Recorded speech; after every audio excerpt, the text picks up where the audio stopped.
And now for everyone's favorite segment, the Built for Drag and Drive, brought to you by our friends at Sweet Patina. Find all of your car care products and apparel at sweetpatina.com. All right, we have an update finally from Redhat Scotty with what they are calling the Rickety Nightmare.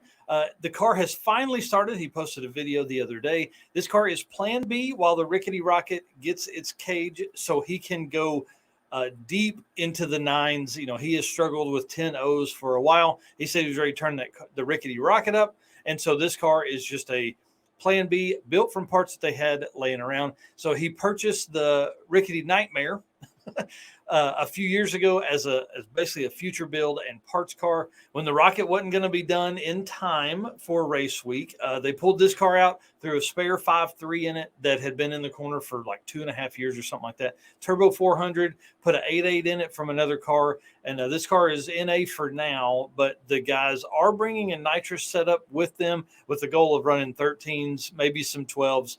By the end of the weekend. This car is just a simple budget build, and you can find, I'm sure, the full video series will be coming up later on Questionable Performance Solutions on YouTube. And now for an update from a guy we haven't heard from in a few weeks, Brady Bluma with the Lucky Sock C10 went to the track last weekend to make some passes in the truck to get his comfort level back up and to make his first passes ever on a set of slicks. He was there for 4 hours, ended up not making any passes and taking his wife to Taco Bell. Said he had an O2 sensor fail. She drives home, gets the sensor, comes back. He replaces it. He gets in line, is in line for an hour and a half. The guy in front of him rolls his Camaro. Brady said, I backed out and was like, I'm going home. I'm not even going to try it. He went back to the track on Wednesday night of this week and made some solid hits. Out of the gate, the truck went 1140s on 15 pounds. When he won the hot rod class for 2021 race week, it was on 19 pounds and ran, it ran 1080s during the week, or average 1080s for the week, but on weight, on 19 pounds compared to 15. So he said he's pulling his bitch mittens off for race week and he's going to turn it up. He said they fixed a few things while they were working on the truck, so it should be faster for 2022 race week. He said the first night at the track, they were asked, hey, is that the truck from Norwich? 8 times. Now, if you don't remember, that's the event he was at where the car was stuck at full throttle and ran into his car, flipping over, or ran in his truck, flipping over on the back. He has since made stickers that are hashtag Stepside Saves Lives because he feels if the truck had not been there, obviously the car would have hurt several people as it careened down the road with the throttle stuck wide open. He won the hot rod class in 2021 and sounds like he intends to do it again for 2022.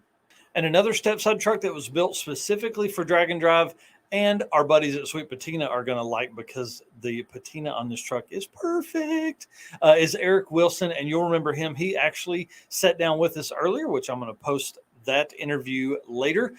He has a 54 International truck that his great grandfather purchased brand new. Truck rides on a 4-wheel drive 2000 Silverado frame that they cut, I think he said 16 inches out of to fit. It's a turbo LS simple deal, 69 millimeter turbo on a stock 5.3 4L80 setup. He does launch in 4-wheel drive, so it's a huge plus for the truck.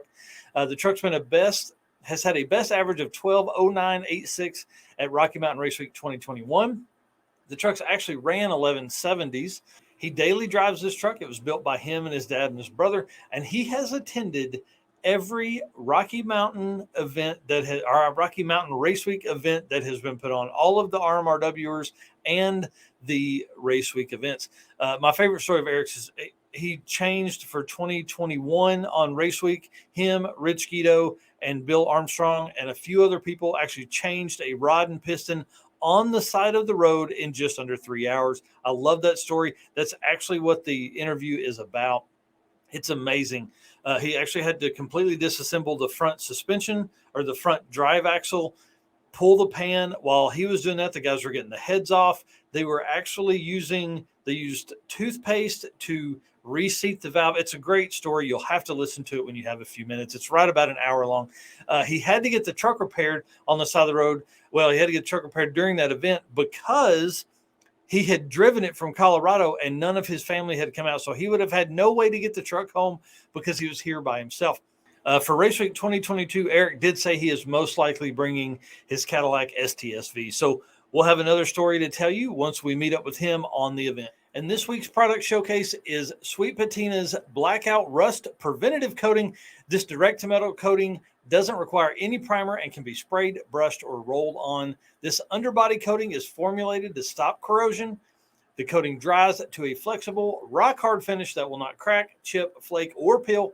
Order yours at the link in the description. And something special, I have a few of these decals made up. I'll post a picture here so you guys can see it. I'll have those at Race Week with us. Those will be $5. Guys, let's get them all over these drag and drive cars. Once I get back, I'll get those stickers up on the website so you guys can purchase them. Speaking of purchasing merch and swag, we have free shipping all the way through the end of September. So if you don't have your drag and drive addiction apparel yet, make sure you jump in there. We also have metal license plates and decals.